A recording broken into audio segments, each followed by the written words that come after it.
السلام علیکم ورحمۃ اللہ وبرکاتہ، نحمده ونصلی علی رسوله الکریم، اما بعد فاعوذ باللہ من الشیطان الرجیم، بسم اللہ الرحمن الرحیم، رب اشرح لی صدری ویسر لی امری واحلل عقدۃ من لسانی یفقهوا قولی۔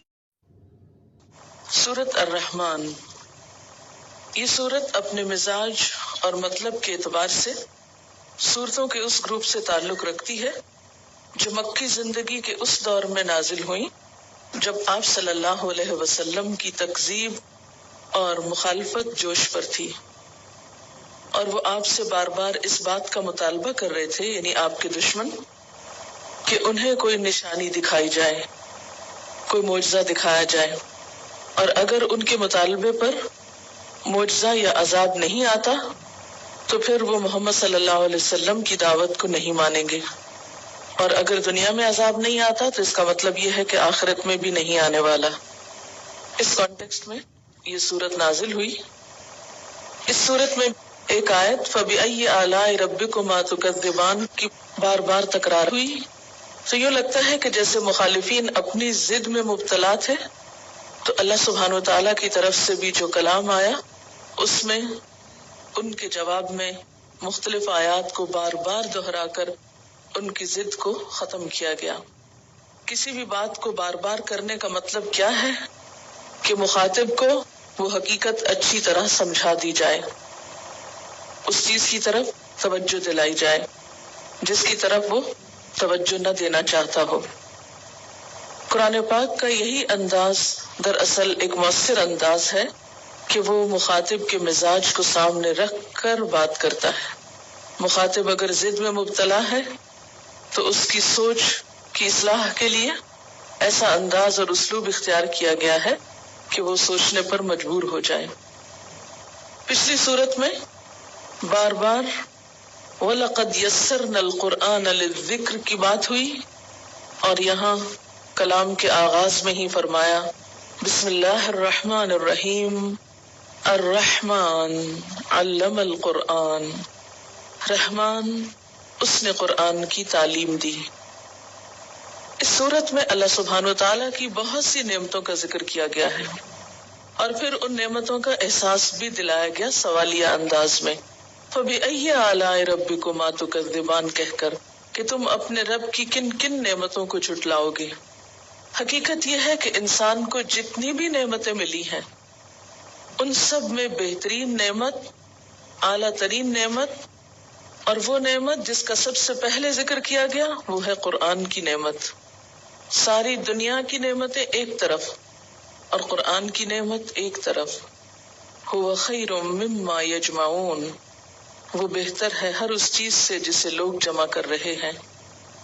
اور یہ اللہ تعالیٰ کی رحمت کا نتیجہ ہے کہ مخالفین عذاب مانگ رہے ہیں اور اللہ تعالیٰ جواب میں اپنی رحمت کے طور پر ان کی اصلاح کے لیے قرآن بھیج رہا ہے۔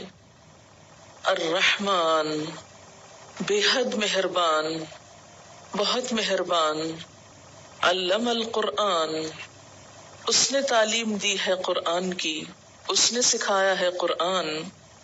اہل مکہ کہتے تھے کہ یہ قرآن کسی انسان نے یا کسی جن نے آپ کو القاء کیا ہے، یا آپ نے خود لکھ لیا ہے، یا کوئی اجمی غلام آپ کو اس کی تعلیم دیتا ہے، یا کچھ اور لوگوں کا خیال ہے کہ اہل کتاب کے علماء سے آپ نے شاید کچھ سیکھ لیا۔ فرمایا نہیں، کسی سے بھی کچھ نہیں سیکھا۔ علم القرآن، یہ قرآن رحمان کی تعلیم ہے، رحمان نے سکھایا ہے۔ اللہ تعالیٰ نے اسے نبی صلی اللہ علیہ وسلم کو سکھایا اور بذریعہ جبریل امین سکھایا، جس کا ذکر پیچھے سورۃ النجم میں گزرا، علمہ شدید القوا۔ اور پھر آپ صلی اللہ علیہ وسلم نے صحابہ کرام کو سکھایا، اور اس سے یہ سلسلہ چل نکلا جو آج تک باقی ہے اللہ کے فضل سے۔ تو قرآن کی تعلیم دینا ایک بہت اعلیٰ درجے کا کام ہے جسے رحمان نے اپنی طرف منسوب کیا ہے۔ الرحمن علم القرآن، اللہ تعالیٰ کی صفات میں سے بہترین صفت اس کی صفت رحمت ہے، اور اس میں بھی مبالغے کا صیغہ رحمان ہے، تو یہ اس کی رحمت ہے کہ اس نے اس کی تعلیم دی. اسی لیے بندوں میں سے بھی بہترین ان کو قرار دیا گیا جو قرآن سیکھیں یا سکھائیں.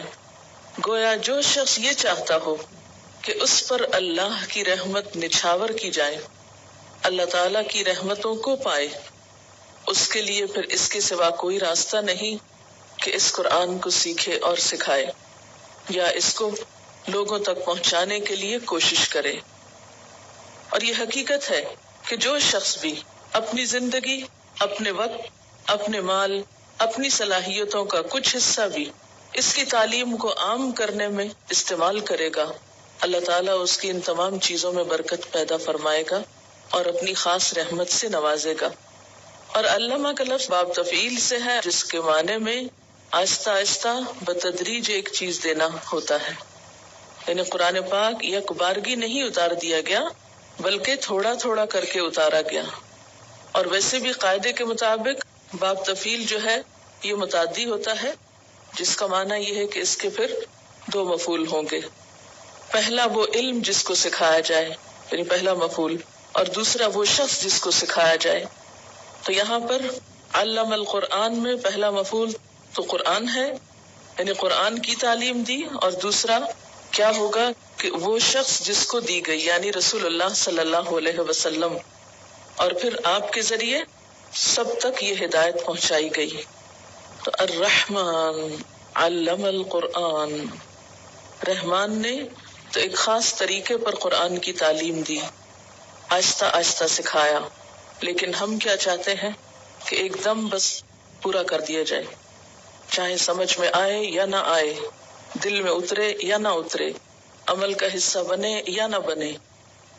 خلق الانسان، اس نے پیدا کیا انسان کو، اس نے انسان کی تخلیق کی.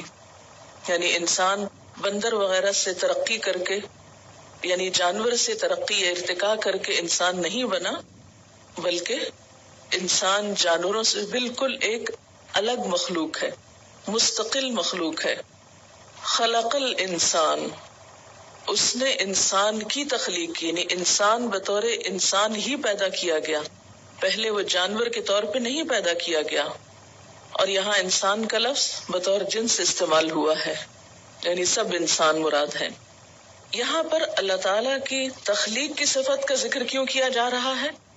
اس لیے کہ اللہ تعالیٰ نے جو تعلیم دی ہے قرآن کی، یہ اس وجہ سے دی ہے کہ اس نے انسان کو بنایا، وہ انسان کی حقیقت کو پہچانتا تھا، اس کی ضرورت ہدایت کو بخوبی جانتا تھا، اور اس ضرورت کو پورا کرنے کے لیے اس نے قرآن کی تعلیم دی ہے. اور آپ دیکھیے کہ جو خالق ہوتا ہے وہ مالک بھی ہوتا ہے. تو جو مالک ہوتا ہے اس کے ذمے ہوتا ہے کہ مملوک کو کام بتائے کہ اسے کیوں بلایا گیا، کس کام کے لیے بنایا گیا. یہ بالکل ایسے ہی ہے جیسے آپ کسی فیکٹری میں ملازمت کریں تو فیکٹری کے مالک کا ذمہ ہے کہ آپ کو آپ کے کام کی نوعیت بتائے. جب بھی کسی کو کسی محکمے میں یا کسی ادارے میں یا کسی دکان پر یا کسی فیکٹری میں مملوک کے طور پر یا کام کے لیے بلایا جاتا ہے ایک امپلائی کے طور پر، تو جو مالک ہوتا ہے اس فیکٹری کا یا بزنس کا، اس کی ذمہ داری صرف یہ نہیں ہوتی کہ لوگوں کو بھرتی کر لے، بلکہ اس کی ذمہ داریوں میں یہ ذمہ داری نہایت اہم ہوتی ہے کہ وہ آنے والوں کو ان کا کام بتائے. تو اللہ تعالیٰ نے انسان کو پیدا کیا، وہ انسان کا مالک ہے، انسان اس کے آگے مملوک ہے، لہٰذا یہ اس کی ذمہ داری تھی کہ وہ انسان جیسی مخلوق کو پیدا کر کے عقل دے کر اسے یہ بتائے کہ اسے کس لیے بنایا گیا. السلام علیکم. سبحانک اللہم و بحمدک، نشہد ان لا الہ الا انت، نستغفرک و نتوب الیک.